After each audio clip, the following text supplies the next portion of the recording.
Hi everybody, Nick here from Creation Army TV. Thanks for watching. Today we're going to be talking a little bit about the transform effect. And the transform effect is great for making things that are symmetrical. Now if you haven't watched my video already, I already have a tutorial about perfect symmetry and I touch upon the transform effect in that video. If you haven't seen it, check it out now, it might be informative. So let's talk about transformations and the transform effect in Illustrator. Here's a couple of things I want you to remember. There's two ways to transform objects in Illustrator. Number one is just to move them sort of physically around on the artboard. Any kind of transformation can be done with your mouse. In other words, I could take this square and I can move it to the left or to the right or up and down, and that's a movement transformation. I can also hit R and I can rotate it, and that's a rotation transformation. If I scale it down, that's a scale transformation. So anything that involves movement, rotation, or scaling, or even shearing, if I shear this to one side, those are all transformations. But what's going on here is I'm actually physically moving the object and I'm changing its coordinates or its rotation, etc. And that kind of thing can be just fine if you need to move objects into place. But what if your object is in place but you want it to appear that it is moved, or that it's offset, or that it's smaller, or that it's reflected? Well, instead of just making another object and reflecting it and shrinking it down, doing whatever you need to do, the transform effect can pull this off for you and sort of create the illusion of transformation, when in fact your original object remains unchanged. Now, also be aware that there are two transform properties in Illustrator. One is a physical transform, and that is up here in the object menu, right here. The first selection, the first option is transform. You can transform again, so if I move something, I can Apple D and it would do it again. But if you hit transform, you see all these options here. These are the physical transformations I was just talking about. Movement, rotation, reflection, etc. These will affect the actual main object and they will actually change it. And these are not an effect. These are basically a permanent, not a permanent, but a hard transformation on the object. What I'm talking about today is the effect called transform, and that's tucked here into this menu. Come up to effect, scroll down to distort and transform. Here you'll have things like pucker and blow, roughen, zigzag, but right in the middle right here is transform, and I have it on a keyboard shortcut because I go to it pretty often. If you bring up the transform palette, then you'll see these options. You'll be able to scale an object. Remember to hit preview. You'll be able to scale things horizontally. You'll be able to scale things vertically. I'm going to put those back to 100. You'll be able to move the object. You'll be able to rotate the object. You'll be able to reflect it, X and Y. You'll be asked, you can tell Illustrator to scale strokes and effects on what you do. You can make copies and you can change the hinge point. And if you hit OK on this, let's say I move this over here and rotate it a few degrees.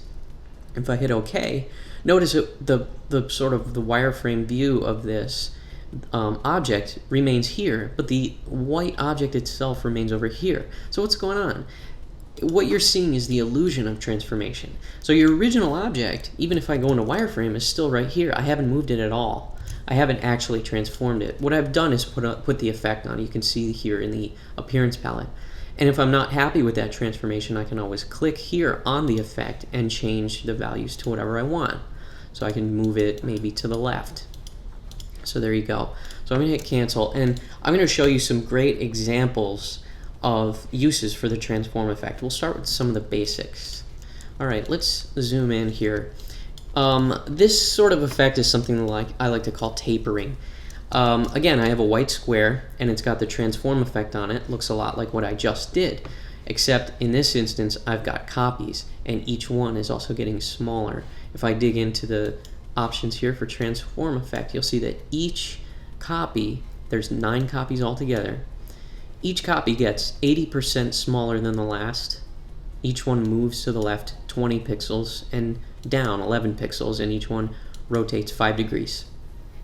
And that's it. If I hit preview and change some of these values, you'll see what's going on. Let's say I move them a little bit more to the left. So I'm hitting down on the keyboard, and that's reducing the value, thus pushing them to the left. And let's say I increase the rotation value a little bit. Now each one is rotating a little bit more, maybe 21 degrees or 22 degrees. Maybe I want to push them down a little bit more, so I'll increase the Y. So, I mean, already, I don't know what it looks like. Maybe a low poly seahorse logo or something like that. So it's useful if you want to sort of make something, twirl away. Let your imagination go crazy with that, but that's how that one works. So that covers tapering. Another one that I sort of run into a lot is a linear transformation.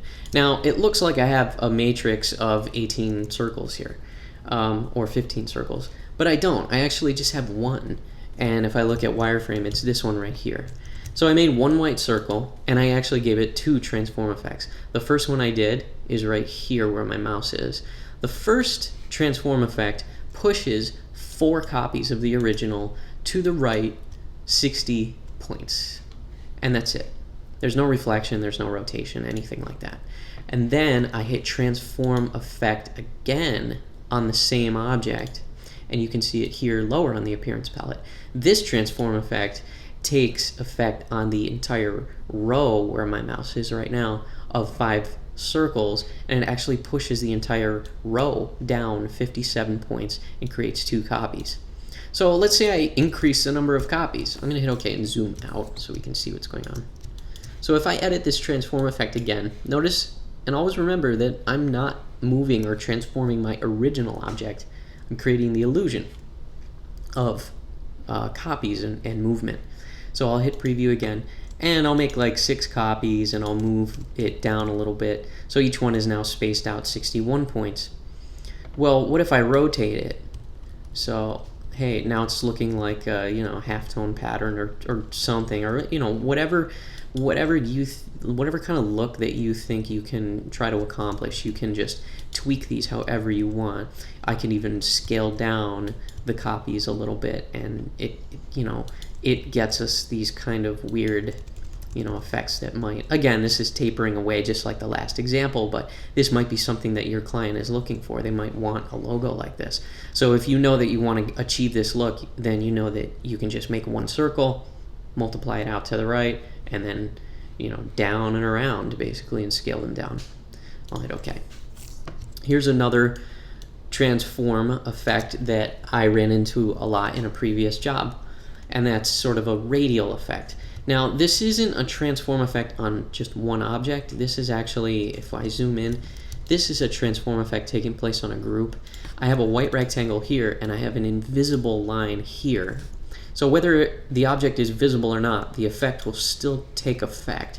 So in wireframe, you see that I just have the one rectangle, but it's being repeated around in a circle. So this is nice if you want to get a clock face, or if you want to get some sort of starburst or a sun or something like that. Now you know that you can just make one ray or one tick on a clock or what have you, and then you can group it with a reflector and take your entire group and apply the transform effect.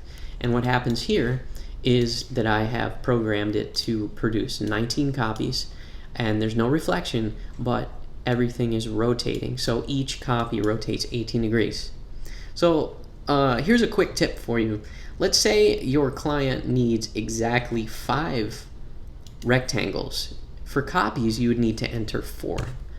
So I have 4 copies, and of course they don't go all the way around. So what I'm going to do is just increase the angle, and I'm just holding up on the keypad.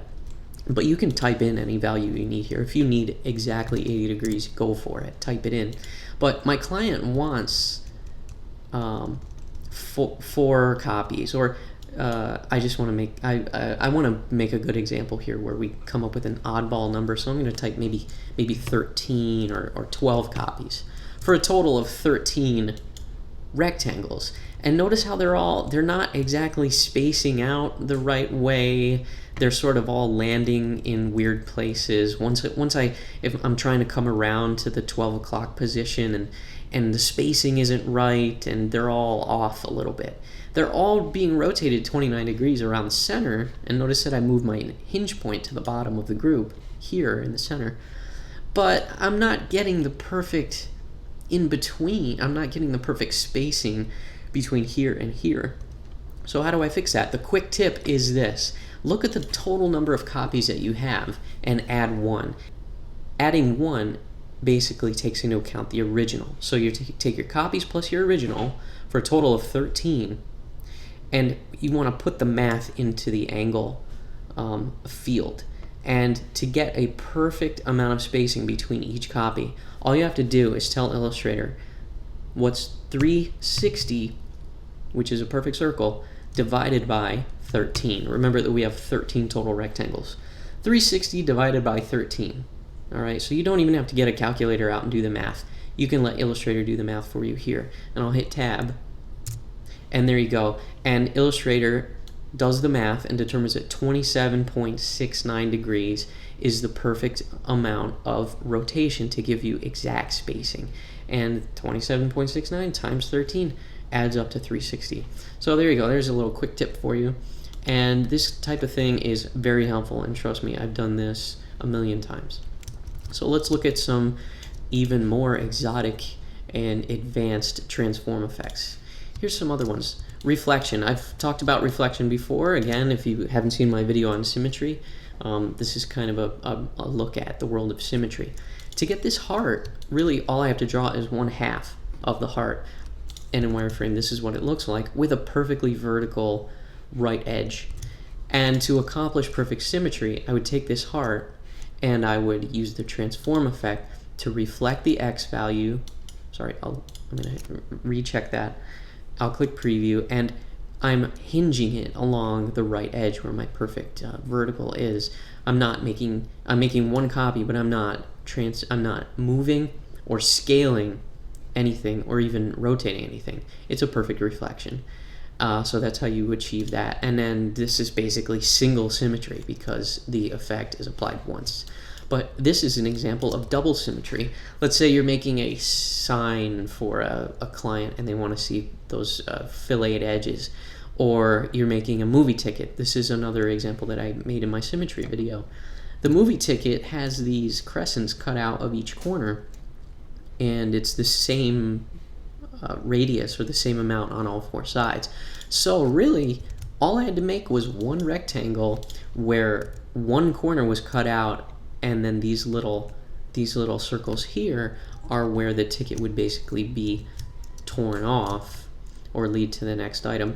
And what I have going on here is reflection along the X to give me my left-right reflection, and then this whole thing is reflected downward. You can see it in my appearance palette. My first transformation reflects X along this hinge, and then my second transformation reflects Y along the bottom hinge to give me my perfect ticket. And what's great is I can say, well, the ticket's not wide enough, right? Well, I can just take the original rectangle with the rect select and then just stretch it, and now my ticket is longer, and it's still perfectly symmetrical.